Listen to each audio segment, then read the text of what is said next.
Hi friends, ഞാൻ ഇന്നിവിടെ കാണിക്കാൻ ഉദ്ദേശിക്കുന്നത് ഒരു ഫോണിൻ്റെ അൺബോക്സിംഗ് ആണ്. ഞാൻ നേരത്തെ ഉപയോഗിച്ചുകൊണ്ടിരുന്നത് സാംസങ് A9 Pro എന്ന് പറയുന്ന ഒരു പഴയ ഡിവൈസ് ആയിരുന്നു. ഈ ഫോൺ ഉപയോഗിക്കാൻ തുടങ്ങിയിട്ട് ഏകദേശം ഒരു 5 വർഷമായിട്ടുണ്ടായിരുന്നു. ഈ ഫോണിൻ്റെ കാര്യത്തിൽ ഏകദേശം ഒരു തീരുമാനമായിട്ടുണ്ട്. ഞാൻ ഈ ഫോൺ റിപ്പയർ ചെയ്യാനായിട്ട് കടയിൽ കൊണ്ടുവന്നിരുന്നു. അപ്പം അവിടെ കടയിലെ ടെക്നീഷ്യൻ എന്നോട് പറഞ്ഞത് ഇത് റിപ്പയർ ചെയ്യുന്നതിനേക്കാൾ നല്ലത് ഒരു പുതിയ ഫോൺ മേടിക്കുന്നതായിരിക്കും എന്നാണ്. ടെക്നീഷ്യൻ്റെ വിദഗ്ധ അഭിപ്രായം മാനിച്ച് ഞാനൊരു പുതിയ ഫോൺ ആമസോണിൽ നിന്ന് വാങ്ങിയിട്ടുണ്ട്. ഞാൻ വാങ്ങിയിരിക്കുന്ന പുതിയ ഫോൺ എന്ന് പറയുന്നത് ടെക്നോ എന്ന് പറയുന്ന ഒരു ചൈനീസ് ബ്രാൻഡിൻ്റെ ക്യാമോൺ 17 എന്ന് പറയുന്ന മോഡലാണ്. ക്യാമോൺ 17 എന്ന് പറയുന്ന മോഡലിൽ 3 വേരിയൻ്റ് ആയിരുന്നു ഇറങ്ങിയിട്ടുണ്ടായിരുന്നത്. 3 വേരിയൻ്റ് ഫോണുകളായിരുന്നു ഇതിനകത്ത് ഇറങ്ങിയിട്ടുണ്ടായിരുന്നത്. ഒന്ന് 4GB റാമുള്ള ക്യാമോൺ 17 എന്ന് പറയുന്ന ഫോണ്, പിന്നെ 6GB റാമുള്ള ക്യാമോൺ 17P എന്ന് പറയുന്ന ഫോണ്. 6GB റാം മാത്രമല്ല നമ്മുടെ ടെക്നോ ക്യാമോൺ 17Pയുടെ പ്രത്യേകത. ഇത് 64MB പ്രൈമറി ക്യാമറയും കൂടെ ഉള്ള ഒരു ഫോണാണ്. പിന്നീടുള്ളത് ടെക്നോ ക്യാമോൺ 17 Pro എന്ന് പറയുന്ന വെർഷനാണ്. ഇതിന് 8GB റാമുണ്ട്, 64MB പ്രൈമറി ക്യാമറയുണ്ട്. അതാണ് ഈ 3 ടൈപ്പ് ഫോണുകളാണ് ഇറങ്ങിയിട്ടുള്ളത്. ഇതിനകത്ത് ഞാൻ മേടിച്ചിരിക്കുന്നത് ഇതിൻ്റെ നടുക്കുള്ള, അതായത് ടെക്നോ ക്യാമോൺ 17P എന്ന് പറയുന്ന ഒരു വേരിയൻ്റാണ്. പക്ഷേ ഇപ്പോൾ അതിന് അങ്ങനത്തെ ഡിഫറൻസിയേഷൻ ഒന്നും ആമസോണിൽ കാണുന്നില്ല.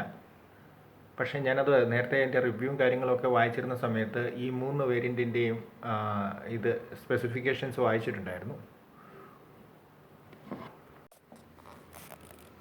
ഇനി നമുക്ക് ഫോണിൻ്റെ അൺബോക്സിങ്ങിലേക്ക് പോകാം. ഓൾറെഡി ഞാനിതിൻ്റെ മണ്ടയിലുള്ള റാപ്പർ അഴിച്ചു മാറ്റിയിട്ടുണ്ട്. ഒരു തിൻ റാപ്പർ എൻ്റെ മണ്ടയിലുണ്ടായിരുന്നു, അത് അഴിച്ചു മാറ്റിയിട്ടുണ്ട്. ഇനി നമുക്ക് ഇതിൻ്റെ സീലുകൾ എവിടേക്കാണെന്ന് നോക്കാം. ഈ ബോക്സ് സീൽ ചെയ്തിരിക്കുന്നത് എവിടേക്കാണെന്ന് നോക്കാം. ആ സീലുകൾ പൊട്ടിച്ച് മാറ്റിയാൽ മാത്രമാണ് നമുക്കിത് തുറന്നെടുക്കാൻ പറ്റുന്നത്.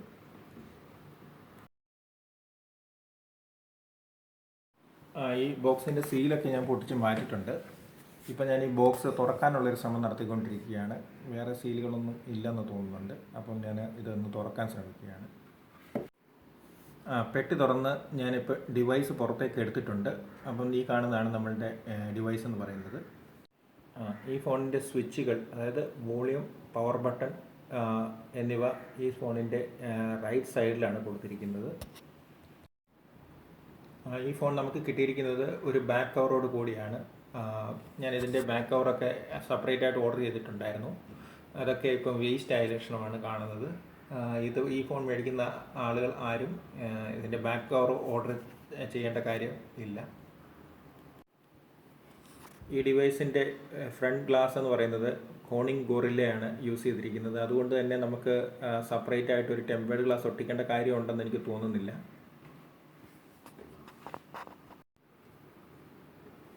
അപ്പോൾ നമ്മൾ ഈ ഡിവൈസ് ഇവിടെ ഒന്ന് ഓൺ ചെയ്യാൻ ശ്രമിക്കുകയാണ്. അപ്പോൾ അത് ഓണായി വരുന്നുണ്ട്. ഇനി ഈ ഫോണിൻ്റെ ഇനീഷ്യൽ സെറ്റപ്പാണ് ചെയ്യാനുള്ളത്. സാംസങ് പോലുള്ള ഡിവൈസുകളാണെങ്കിൽ നമുക്ക് കാഴ്ചയില്ലാത്ത ആളുകൾക്ക് സ്വന്തമായിട്ട് അതിൻ്റെ സെറ്റപ്പൊക്കെ ചെയ്യാൻ പറ്റും. അതിനെല്ലാം ആക്സസിബിലിറ്റി ഷോർട്ട് കട്ട്സ് അവർ ഓൾറെഡി ഇൻബിൽട്ടായിട്ട് കൊടുത്തിട്ടുണ്ട്.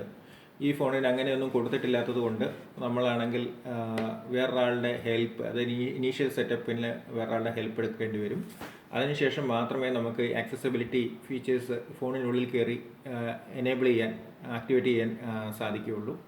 അപ്പം ഞാനിത് ഇനീഷ്യൽ സെറ്റപ്പ് ചെയ്യുന്നതിന് വേണ്ടി എൻ്റെ വൈഫിൻ്റെ കയ്യിലേക്ക് കൈമാറുകയാണ്. നമ്മൾ ഫോൺ സെറ്റപ്പ് ചെയ്യുമ്പോഴത്തേക്കിന് ആദ്യം നമ്മളോട് ചോദിക്കുന്നത് സെലക്ട് യുവർ ലാംഗ്വേജ് എന്നാണ്. അത് ഇംഗ്ലീഷ് യുണൈറ്റഡ് സ്റ്റേറ്റ്സ് നമ്മൾ സെലക്ട് ചെയ്തിട്ടുണ്ട്. അടുത്തത് നമ്മളോട് ചോദിക്കുന്നത് സെലക്ട് യുവർ കൺട്രി എന്നുള്ളതാണ്. അതിൽ നമ്മൾ ഇന്ത്യ സെലക്ട് ചെയ്തിട്ടുണ്ട്. അതിനുശേഷം പിന്നീട് വരുന്നത് connect to your mobile network എന്നുള്ള ഓപ്ഷനാണ്. അപ്പം അതിനകത്ത് ഇൻസേർട്ട് യുവർ സിം എന്ന് പറഞ്ഞൊരു ഓപ്ഷൻ വരുന്നുണ്ട്. അപ്പം നമ്മൾ തൽക്കാലം ഇതിപ്പോൾ സ്കിപ്പ് ചെയ്യുകയാണ്. കാര്യം സിം നമ്മൾ പിന്നീടാണ് ഇൻസേർട്ട് ചെയ്യുന്നത്. അതിനുശേഷം വരുന്ന ഓപ്ഷൻ എന്ന് പറഞ്ഞു കഴിഞ്ഞാൽ കണക്ട് ടു യുവർ വൈഫൈ എന്ന് പറയുന്ന ഓപ്ഷനാണ്. അപ്പോൾ നമ്മളുടെ ഹോം നെറ്റ്വർക്ക്, അതായത് FTTH എന്നാണ് നമ്മുടെ ഹോം നെറ്റ്വർക്കിൻ്റെ, അതായത് വയർലെസ് നെറ്റ്വർക്കിൻ്റെ പേര്. അപ്പോൾ FTTHിലേക്ക് നമ്മൾ കണക്ട് ചെയ്യാൻ ശ്രമിച്ചുകൊണ്ടിരിക്കുകയാണ്. അപ്പോൾ നമ്മൾ യൂസർ നെയിമും പാസ്വേഡും ഒക്കെ കൊടുത്തു കഴിഞ്ഞ് കഴിഞ്ഞാൽ അതിലേക്ക് കണക്റ്റ് ആവുന്നതാണ്. അപ്പോൾ ഞങ്ങൾ സക്സസ്ഫുൾ ആയിട്ട് ഞങ്ങളുടെ ഹോം നെറ്റ്വർക്കിലേക്ക് ഈ ഫോണിനെ കണക്ട് ചെയ്തിരിക്കുകയാണ്. അപ്പം വൈഫൈ ഇവിടെ കണക്റ്റ് ആയിരിക്കുകയാണ്. ഇനി ബാക്കി സെറ്റപ്പുകളിലേക്ക് നമുക്ക് പോകാം. അടുത്ത സ്ക്രീനിൽ വരുന്നത് യൂസർ എഗ്രിമെൻ്റ് ആണ്. അപ്പോൾ യൂസർ എഗ്രിമെൻ്റ് നമ്മൾ അത് ആക്സെപ്റ്റ് ചെയ്തിട്ടുണ്ട്. ഒരു ആക്സെപ്റ്റ് ബട്ടൺ ഉണ്ട്. അത് കഴിഞ്ഞിട്ട് നമ്മൾ ആക്സെപ്റ്റ് ചെയ്തതിന് ശേഷം നെക്സ്റ്റ് അടിച്ചിട്ടുണ്ട്. ഇവിടെ കാണുന്നത് നമുക്ക് പഴയ ഫോണിൽ നിന്നുള്ള ഡേറ്റ ഇങ്ങോട്ട് കോപ്പി ചെയ്യാനുള്ള ഓപ്ഷനൊക്കെയാണ്. അപ്പം അത് തൽക്കാലം നമ്മളിവിടെ സ്കിപ്പ് ചെയ്യുന്നുണ്ട്. കാര്യം പുതിയ ഫോണിൽ ഞങ്ങൾ പഴയ ഫോണിലെ ഡേറ്റ ഒന്നും ഇങ്ങോട്ട് കോപ്പി ചെയ്യാൻ ഉദ്ദേശിക്കുന്നില്ല. ഡേറ്റയും ആപ്സും ഒക്കെ കോപ്പി ചെയ്യാനുള്ള ഓപ്ഷൻ ഇവിടെ കാണുന്നുണ്ട്. ഞങ്ങളത് തൽക്കാലം ഇവിടെ സ്കിപ്പ് ചെയ്യുകയാണ്. അടുത്ത സ്ക്രീൻ എന്ന് പറയുന്നത് നമ്മുടെ അക്കൗണ്ട് ആഡ് ചെയ്യാനുള്ള സ്ക്രീനാണ്. അതായത് നമ്മുടെ ഗൂഗിൾ അക്കൗണ്ട് നമുക്കിവിടെ ആഡ് ചെയ്ത് കൊടുത്തു കഴിഞ്ഞ് കഴിഞ്ഞാൽ നമ്മുടെ ഡിവൈസിലേക്ക് നമുക്ക് സൈൻ ഇൻ ചെയ്യാവുന്നതാണ്. അപ്പോൾ നമ്മുടെ ഗൂഗിൾ അക്കൗണ്ട് എന്ന് പറഞ്ഞു കഴിഞ്ഞാൽ നിങ്ങൾക്ക് ഗൂഗിൾ അക്കൗണ്ട് ഇല്ല എന്നുണ്ടെങ്കിൽ ഇവിടെ ഗൂഗിൾ അക്കൗണ്ട് ക്രിയേറ്റ് ചെയ്യാനുള്ള ഓപ്ഷനും കൊടുത്തിട്ടുണ്ട്. അപ്പോൾ നമ്മളുടെ ജിമെയിൽ അക്കൗണ്ടിലേക്ക് അല്ലെങ്കിൽ നമ്മുടെ ഗൂഗിൾ അക്കൗണ്ടിലേക്ക് നമ്മൾ സൈൻ ഇൻ ചെയ്യുന്നുണ്ട്. നമ്മളുടെ ഫോണിൻ്റെ എല്ലാ സെറ്റപ്പും കഴിഞ്ഞതിന് ശേഷം നമ്മളിപ്പോൾ അതിൻ്റെ ഹോം സ്ക്രീനിലേക്ക് കയറിയിരിക്കുകയാണ്. ഇനി നമുക്ക് ഈ ബോക്സിനകത്ത് എന്തൊക്കെയാണ് ഉള്ളത് എന്നൊന്ന് ചെക്ക് ചെയ്യാം. ആദ്യം ഈ പെട്ടിക്കുള്ളിൽ നിന്ന് എൻ്റെ കൈ കിട്ടിയിരിക്കുന്നത് ഇതിൻ്റെ യൂസർ മാനുവലാണ്. പിന്നീട് നമുക്ക് കിട്ടിയിരിക്കുന്നത് അതിൻ്റെ വാറണ്ടി കാർഡാണ്. ഇത് ഏകദേശം 1 വർഷം വാറണ്ടി ഉള്ള സെറ്റാണ്. ആക്സസറീസിന് 6 മാസം വാറണ്ടിയേ ഉള്ളൂ. അതായത് ഇതിനകത്തുള്ള ചാർജർ, അതിൻ്റെ ചാർജിങ് കേബിൾ, അതായത് ഡേറ്റ കേബിൾ, ഇതിനൊക്കെ 6 മാസം വാറണ്ടിയേ ഉള്ളൂ. അടുത്തതായിട്ട് എൻ്റെ കിട്ടിയിരിക്കുന്നത് ഇതിൻ്റെ ചാർജറാണ്. ഇതൊരു 18 വാട്ട് ഹൈ സ്പീഡ് ചാർജറാണ്. നമ്മുടെ സാംസങ് ഡിവൈസിനൊക്കെ ഉപയോഗിക്കുന്ന ടൈപ്പിലുള്ള ഒരു ചാർജറാണിത്. പക്ഷേ ഷേപ്പ് അതല്ലാന്ന് മാത്രമേ ഉള്ളൂ. പവറെല്ലാം സെയിമാണ്. നല്ല പവർഫുൾ ആയിട്ടുള്ള ഒരു ചാർജറാണ്. അടുത്തത് എനിക്ക് കിട്ടിയിരിക്കുന്നത് ഇതിൻ്റെ ഡേറ്റ കേബിളാണ്. ആദ്യം ഞാൻ വിചാരിച്ചത് ഇത് ഫോണിൻ്റെ ഹെഡ്സെറ്റാണ്, അതായത് ഇയർഫോൺ ആണെന്നാണ് വിചാരിച്ചിരുന്നത്. പക്ഷേ ഇതിന് ഇയർഫോൺ ഈ ഫോണിൻ്റെ കൂടെ വരുന്നില്ല. ഇത് ഡേറ്റ കേബിളാണ്.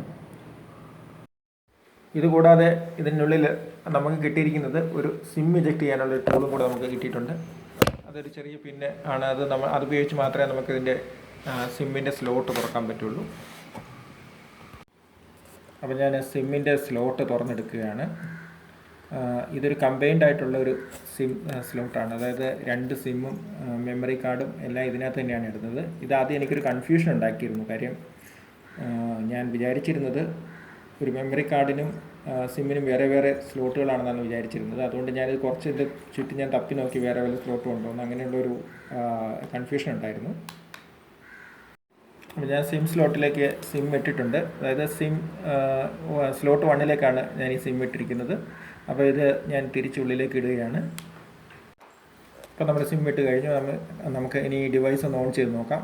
ഓൺ ചെയ്തതിന് ശേഷമാണ് നമുക്കിതിൻ്റെ എങ്ങനെയാണ് ഇതിൻ്റെ ഡിറ്റക്ഷൻ, അതായത് സിം എങ്ങനെയാണ് ഡിറ്റക്റ്റ് ചെയ്യുന്നത് എന്നുള്ള കാര്യമൊക്കെ നമുക്ക് ഓൺ ചെയ്യുമ്പോഴേ അറിയാൻ പറ്റുള്ളൂ. അപ്പോൾ നമ്മുടെ ഫോൺ ഓണായി വന്നിട്ടുണ്ട്. സിമ്മൊക്കെ ഡിറ്റക്റ്റ് ചെയ്തിട്ടുണ്ട്. അതിൻ്റെ റേഞ്ചൊക്കെ ഇവിടെ കാണിക്കുന്നുണ്ട്. ഈ വീഡിയോ ഞങ്ങൾ ഇവിടെ വെച്ച് നിർത്തുകയാണ്. ഇനി ഇതിൻ്റെ റിവ്യൂ, അതായത് ഈ ഫോണിൻ്റെ റിവ്യൂ, ആക്സസിബിലിറ്റി ഫീച്ചേഴ്സ്, അങ്ങനെയുള്ള കാര്യങ്ങളെ പറ്റിയിട്ടുള്ള മറ്റൊരു വീഡിയോയായി ഞങ്ങൾ വീണ്ടും വരുന്നതായിരിക്കും.